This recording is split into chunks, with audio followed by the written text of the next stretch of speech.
Hello students.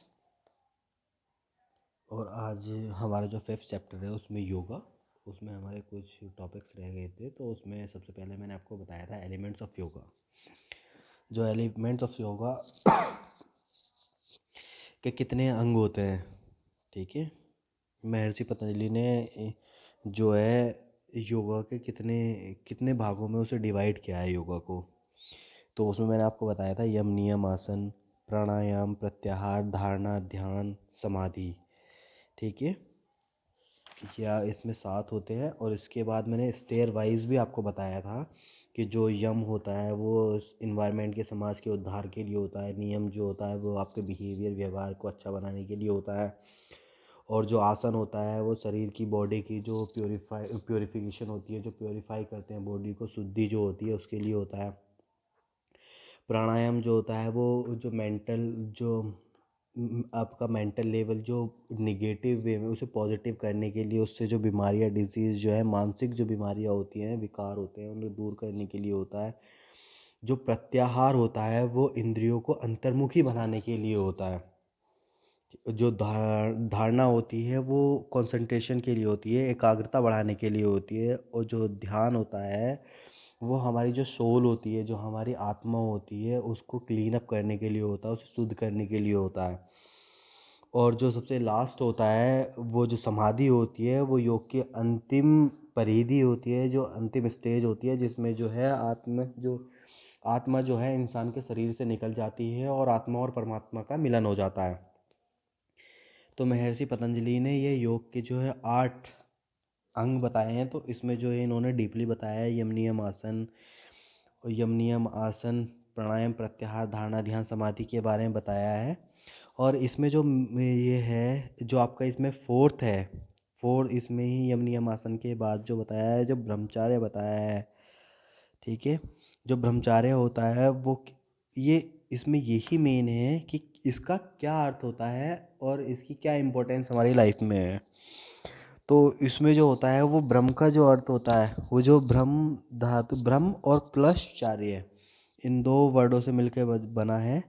और जो ब्रह्मा शब्द है वो ब्रह्म धातु से मिलकर बना है। ब्रह्म का अर्थ होता है बढ़ना, ग्रोथ करना, उन्नति करना और अपनी विकास करना अपना। और जो चार्य का मतलब होता है, जो चर्य ब्रह्मचर्य, चर्य का मतलब जो होता है उस वो होता है ब्रह्मा में ही अपने को सदा अर्पित करना, भगवान में अपने को सदा अर्पित करना और उसके गुणों को अपने भीतर अपने अंदर उन गुणों को पैदा करना, ठीक है।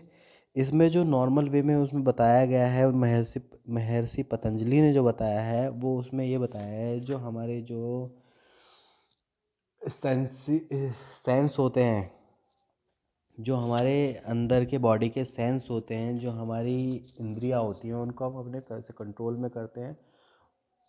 सिर्फ उन पे कैसे हम जो है उन पे कंट्रोल पा सकते हैं, कैसे अपने को कंट्रोल करके रखते हैं, ठीक है। ये सिर्फ इसमें बताया गया है। और उसके बाद जो है हम नेक्स्ट वो स्टार्ट करते हैं। उसके बाद है इंट्रोडक्शन, आसन, प्राणायाम, मेडिटेशन एंड योगिक क्रियाएं।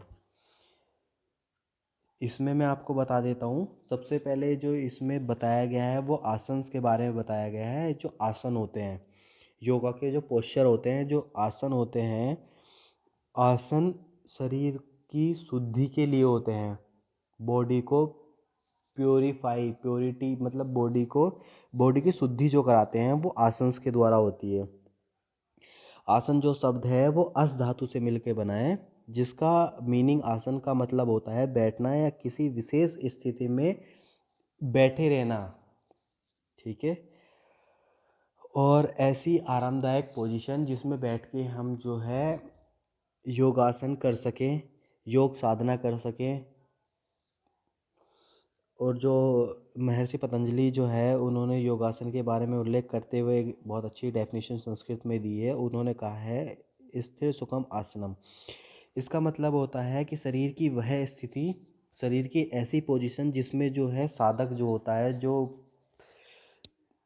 जो इंसान होता है, जो योगिक क्रियाएं कर रहा होता है, जो योगा कर रहा होता है, बिना किसी उसको परेशानी के, बिना किसी कष्ट के वो जो है आरामदायक स्थिति में शारीरिक फिजिकली एंड मेंटली रूप से बैलेंसिंग रहकर योग साधना कर सकता हो, ऐसी पोजीशन को जो है आसन कहा जाते हैं। एक नॉर्मल पे मैं बता देता हूँ कि एक ऐसी पोजीशन जिसमें जो है इंसान जो है बिना किसी परेशानी के, बिना उसे मानसिक और शारीरिक प्रॉब्लम हुए बिना अपनी जो है योग साधना के पोस्चर कर सकता हो, ऐसी जो स्थिति होती है, जो ऐसा जो आसन, वो उसे आसन कहते हैं।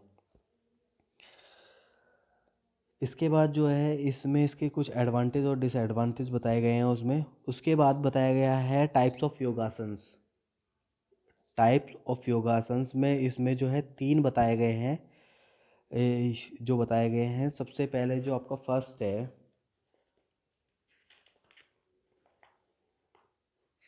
मैं आपको बता देता हूँ।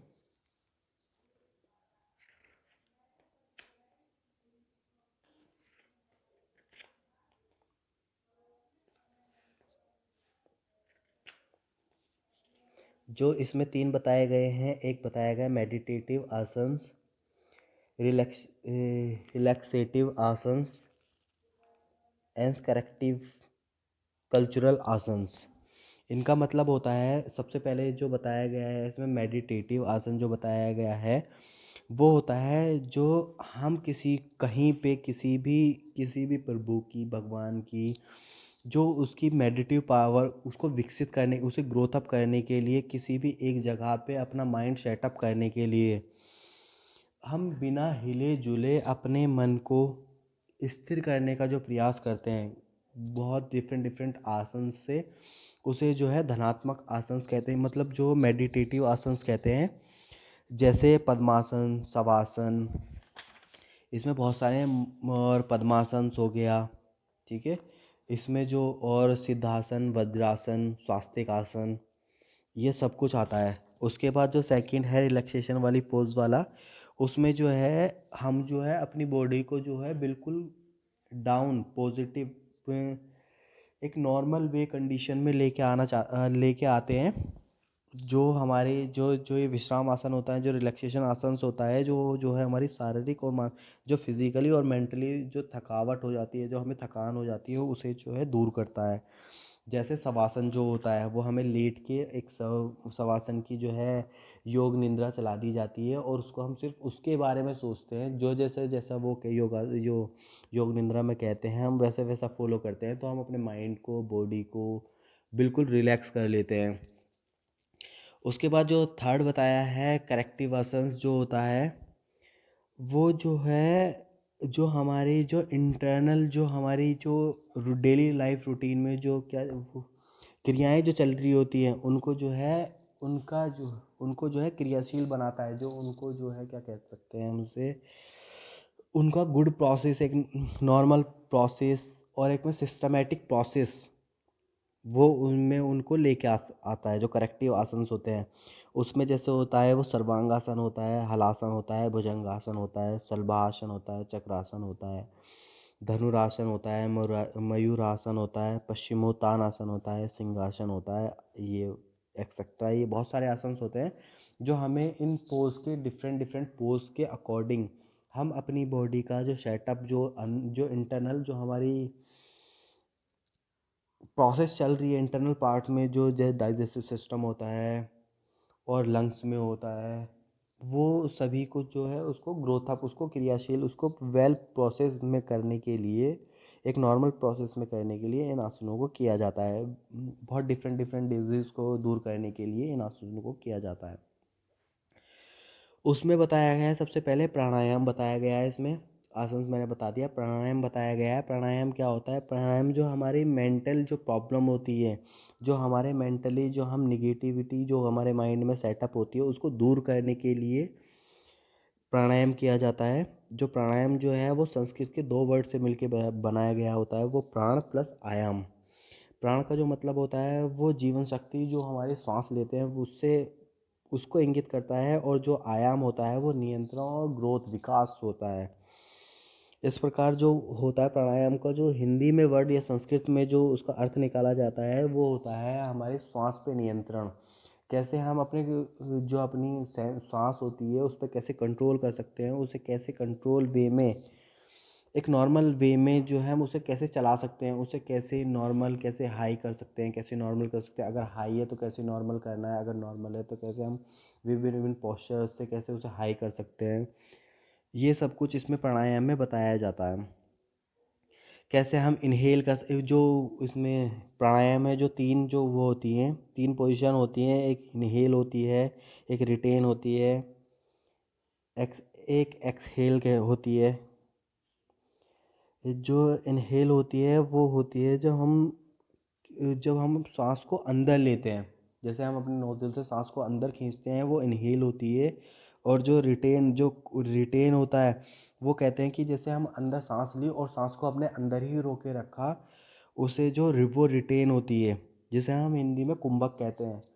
और उसके बाद जो एक्सहेल होती है, उसे होता है बाहर निकालना, जैसे हमने सांस रोकी, इनहेल की, अंदर कंट्रोल करके रखा, सांस को अंदर रोक के रखी, उसके कुछ 30 सेकेंड्स बाद हमने उस सांस को बाहर निकाल दिया नोजल से ही, तो उसे जो है एक्सहेल हो गई वो।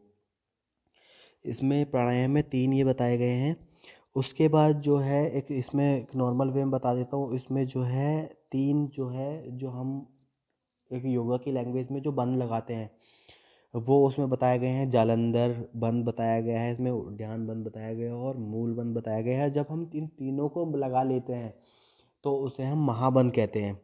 जैसे जालंधर बंद होता है, वो हमारे जो है नेक पे लगा होता है, जैसे हम सांस अंदर लेते हैं, अंदर इनहेल किया हमने श्वास को, और जो है यहाँ पे अपनी जो चिन होती है उसको जो है हमें अपने नेक के नीचे बिल्कुल स्किन से लगा लेते हैं, तो जो अंदर की सांस है वो बाहर नहीं निकल पाती है, जिसे हम जालंधर बंद कहते हैं। उद्यान बंद जो होता है वो हम अपने पेट में नाभि के यहाँ पे लगाते हैं, जैसे हम ऐसे सांस लेते हैं, उसके बाद छोड़ देते हैं, और अपने जो है उद्यान बंद बिल्कुल पेट को अंदर की तरफ खींच लेते हैं, अंदर की तरफ खींच लेते हैं, तो हमारे यहाँ पे उद्यान बंद लग जाता है।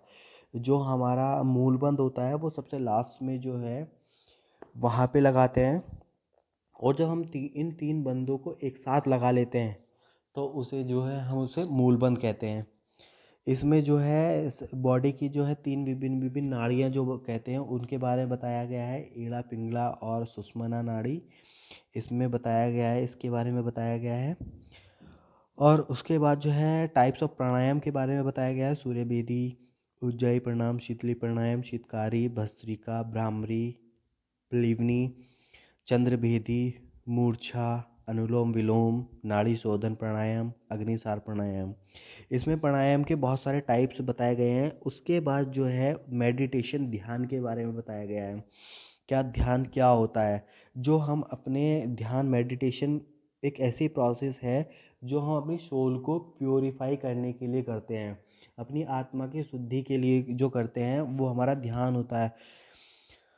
महर्षि पतंजलि ने कहा है कि धारणा करते समय अपने मन को, मन की बहुत सारी जो इधर उधर मन जो चंचल होता है, उनकी माइंड को सिर्फ एक जगह कॉन्सेंट्रेट करना जो है बहुत ज़्यादा जो बेनिफिशियल होता है वो ध्यान की प्रोसेस में होता है। हम जो हमारा इधर उधर ध्यान भटकता रहता है, मेडिटेशन की हेल्प से हम उस ध्यान को इधर उधर ना भटकते हुए एक जगह पे हम बहुत अच्छे से उसे कंसंट्रेशन करा सकते हैं। उसके बाद जो बताया गया है, इसमें यौगिक क्रियाएं के बारे में बताया गया है। इसमें यौगिक क्रियाएं जो है 6 प्रकार की, सिक्स टाइप्स की बताई गई हैं। सबसे पहले इसमें जो बताया गया है वो धोती, बस्ती, नेति, नोली, त्राटक और कपालभाति, इसके बारे में बताया गया है। मैं इसमें बता देता हूँ, इसमें आपको पिक्चर्स भी इन्होंने शो की है। जो धोती होती है वो हमारी जो डाइजेस्टिव सिस्टम की जो आहार नाल होती है उसको क्लीन करने के लिए होती है।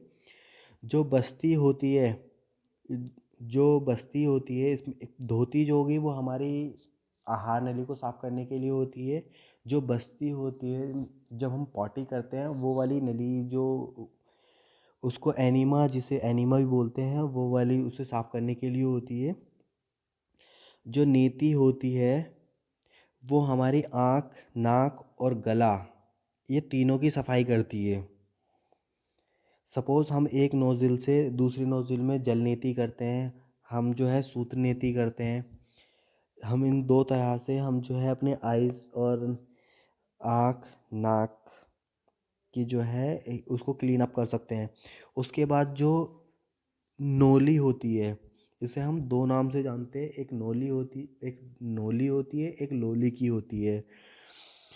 ये क्या करती है, ये हमारे जो डाइजेस्टिव सिस्टम, जो पेट की प्रॉब्लम्स होती है उनको दूर करने का काम करती है। इन सपोज़ जैसे भूख कम लगना, हम ज़्यादा खाना खा लेते हैं, हेल्दी फूड खा लेते हैं और वो डाइजेस्ट नहीं हो जाता है, उससे हमें बहुत सारी पेट की प्रॉब्लम्स हो जाती है। उनको दूर करने के लिए होती है। भूख जिसको भूख नहीं लगती है, भूख कम लगती है, उसके लिए होता है। या पेट में छोटे छोटे कीड़े हो जाते हैं, वाइट जो कीड़े हो जाते हैं, उनको दूर करने के लिए जो है ये नोली क्रिया की जाती है। उसके बाद जो फिफ्थ नंबर पे त्राटक आता है, वो अपनी आइज़ को, उसका मतलब होता है हम अपने माइंड को और आइज़ को एक जगह कंसंट्रेट करने के लिए जो है त्राटक करते हैं। ठीक है। उसके बाद जो कपालभाति होती है, जो त्राटक होता है उससे जो हमारी बहुत सारी जो आइज़ की प्रॉब्लम होती है, जैसे हमारी आइज़ वीक हो जाती हैं, किसी को दूर का धुंधला दिखता है, किसी को पास का धुंधला दिखता है, मायोपिया जो प्रॉब्लम हो जाती है, या जो आइज़ से बहुत सारी ऐसी परेशानियां, बीमारियां, डिजीज़ होती हैं, वो उनको दूर कर देता है और आइज़ को बिल्कुल हेल्दी रखता है। और उसके बाद जो लास्ट में है वो कपालभाति होती है। इससे क्या हो जाए, लंग्स जो होते हैं, हमारे फेफड़े जो होते हैं, उनमें जो है प्रॉपर जो हमारी सांस ऑक्सीजन का को बनाए रखती है, जिससे जो है हमारे जो ब्लड को प्यूरिफाई करती है, और फेफड़ों से, लंग्स से जो भी प्रॉब्लम्स होती है वो उसको दूर करती है।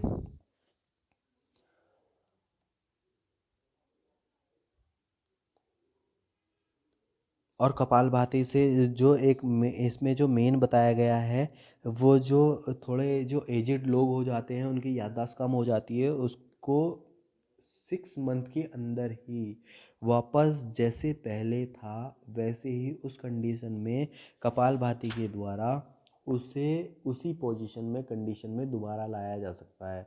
जैसे हम कहते हैं कि जो थोड़ा थोड़ा एजिड हो जाते हैं, वो जो बूढ़े हो जाते हैं, उनकी याददाश्त कम हो जाती है, तो के अंदर कपालभाति करने से हमें ये वाली प्रॉब्लम फिनिश हो जाती है, हमारी याददाश्त अच्छी बनी रहती है। इसके बाद जो है नेक्स्ट टॉपिक जो है, उसमें बताया है yoga for concentration and related आसन, सुखासन, ताड़ासन, पद्मासन एंड शशांक आसन, नौकासन, त्रिकासन, ट्रीपोज एंड गरुड़ासन, जिसे हम जो है ईगल पोज भी कहते हैं। इसमें जो है इन्होंने जो है इसका प्रोसेस बताया गया है, इसके जो बेनिफिट्स बताए गए हैं। इन सपोज मैं जो सुखासन की बता देता हूँ, हम एक नॉर्मल वे में सुखासन की आपको बता देता हूँ हम कैसे करते हैं एक नॉर्मल वे में। सबसे पहले हम लोग जो है सबसे पहले हम लोग बैठ जाते हैं, और जो अपने पैरों को है वो सीधा फैला कर बैठ जाते हैं बिना नी बेंड किए हुए। ठीक है। जो हमारा लेफ्ट हैंड का जो पैर है उसको मोड़ के जो है, जो हमारी राइट जो थाई है उसके ऊपर रख लेते हैं, और जो हमारा राइट वाला लेग है उसको मोड़ के हम जो है लेफ्ट वाली थाई के नीचे बैठ जाते हैं, और जो है हमारी बैकबोन, नेक और हेड हमारा बिल्कुल स्ट्रेट रहता है, और हम आइज़ क्लोज कर लेते हैं। और जो हमारी हैंड की जो मुद्रा होती है, जो हाथ वाली जो पोजीशन होती है, वो ज्ञान मुद्रा वाली होती है। पूरे शरीर को जो है बिल्कुल ढीला छोड़ देते हैं, और अपने जो है अब एक जगह कंसंट्रेशन का अप करते हैं, और भगवान में जो है अपने जो माइंड को है वह भगवान की तरफ सेटअप करते हैं। सबसे पहले बताता हूँ इससे क्या बेनिफिट्स होते हैं, क्या होता है इसमें। जो सुखासन होता है वो एक बैठने की एक बहुत ही अच्छी, जिसमें हमें कोई प्रॉब्लम नहीं होती है, किसी भी चीज़ का दिक्कत नहीं होती है, वो एक ऐसी पोजीशन है। और जो हमारे माइंड में, बॉडी में या बहुत सारे डिजीज़, मतलब बहुत सारी प्रॉब्लम्स होती है, टेंशन होती है, वो सभी कुछ फिनिश कर देती है हमारी अंदर इंटरनल पार्ट में, हार्ट में। और सांस लेने में जो हमें दिक्कत होती है वो सब कुछ फिनिश हो जाती है, वो सब कुछ नॉर्मल कर देता है। उसके बाद जो है वो ताड़ासन के बारे में बताया गया है। ताड़ासन की जो विधि है, जो वो कैसे करने का जो तरीका है वो बताया गया है। उसके बाद बेनिफिट्स बताए गए हैं। उसके बाद पद्मासन के बारे में बताया गया है, ये आप पढ़ लीजिएगा एक बार। उसके बाद जो सबसे लास्ट बताया गया है, relaxation techniques for improving concentration, योग निद्रा।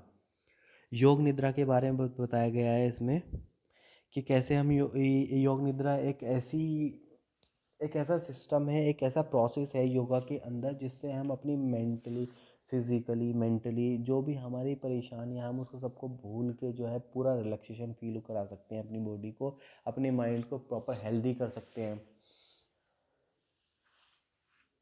चलिए, योग निद्रा बस यही थी। जब आप स्कूल ओपन होगा मैं योग निद्रा की एक बार प्रैक्टिस करा दूंगा आपको। आज का ये योगा वाला चैप्टर यहीं पे फिनिश होता है।